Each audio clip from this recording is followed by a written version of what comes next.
महाराज जी के आज के विशेषांक में रक्षा सूत्र परिवार के सभी सदस्यों का हार्दिक स्वागत है। बाबा जी के भक्तों को राम राम। नैनीताल में श्री राम शाह के घर श्री माँ ने जिस दिन महाराज जी के दर्शन किए, उस दिन जीवंती माता जी भी अपने स्कूल की अध्यापिकाओं के साथ वहां दर्शन के लिए आई थीं। जीवंती माँ के लिए महाराज जी के यह प्रथम दर्शन थे। यह कैसा अनोखा संयोग था कि भक्तों की उस सभा में श्री महाराज जी, श्री माँ एवं जीवंती माँ तीनों ही उपस्थित थे। यही जीवंती माता जी आगे चलकर महाराज जी की लीला का एक अभिन्न अंग बनी। उस दिन भक्तों की भीड़ में प्रतीक्षा करने के बाद जब माता जी महाराज जी को प्रणाम करने उनके निकट गईं, तो उन्हें देखते ही महाराज जी बोल पड़े, यह तो बहुत बड़ी संत है, एक दिन हमें रोटी खिलाएगी। महाराज जी की भविष्यवाणी आगे चलकर जीवंती माता के लिए पूर्ण रूप से सार्थक हुई। जीवंती माता जी जो आश्रम में छोटी माँ के नाम से जानी जाती थीं, महाराज जी का प्रसाद बनाया करती थीं। आश्रम प्रांगण के किनारे स्थित कार्यालय के ऊपर एक कमरे में छोटी सी रसोई थी।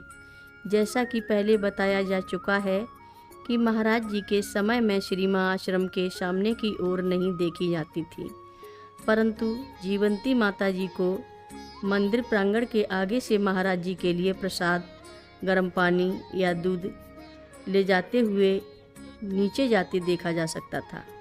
इसके अलावा भी महाराज जी की अन्य सेवाओं में जीवंती माँ श्री माँ के साथ पूर्ण रूप से सहयोग करती थी। उनके प्रति महाराज जी के प्रेम का शायद सबसे सुंदर प्रतीक यह है कि अक्सर महाराज जी उन्हें जीवंती लल्ली के नाम से थे। लल्ली शब्द का प्रयोग लाड़ प्यार के रूप में पिता द्वारा पुत्री के लिए किया जाता है।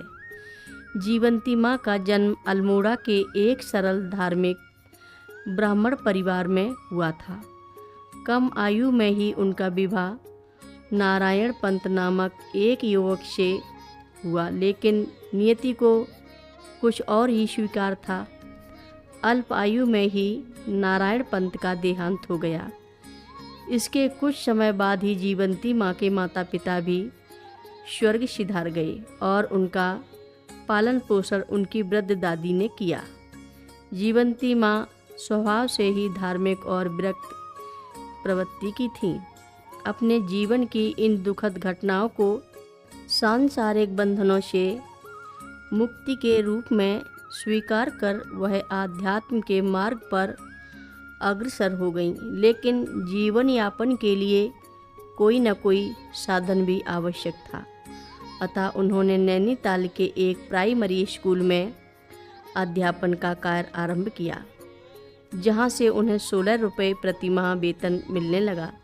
जब जीवंती माँ नैनीताल में अपनी दादी के साथ रहने लगीं, यह भी एक संयोग ही था कि जब जीवंती माँ अपने स्कूल जाती थीं, ठीक उसी समय वह नित्य श्री माँ को सड़क के दूसरी ओर नैना देवी के मंदिर के दर्शन करने जाते हुए देखा करती थी।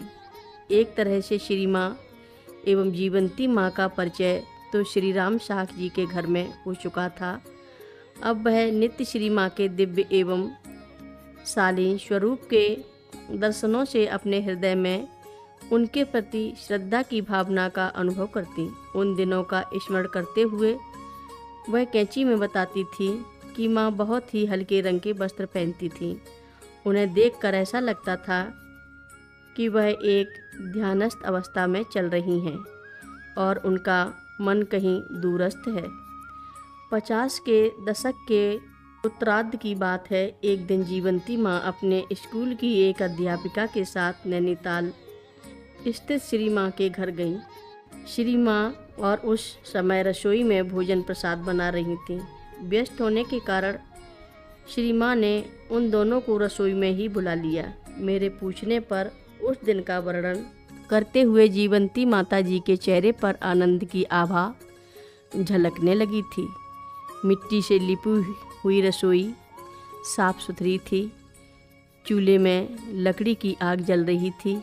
एक तरफ चमकते हुए बर्तन बड़े करीने से लगाए गए थे।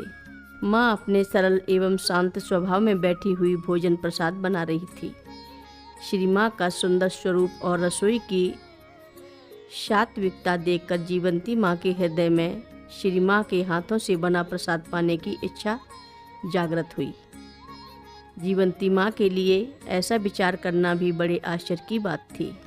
कथा लंबी है, आगे की कथा सभी भक्तों को अगले भाग में सुनाएंगे।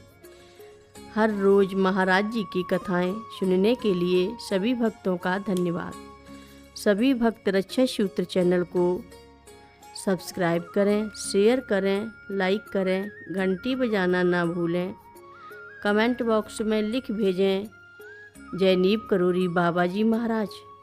सभी भक्त मिलकर बोलो नीव करोरी बाबा जी महाराज की जय जय बोलो। सिद्धि माता की जय जय बोलो। जय श्री राम बोलो।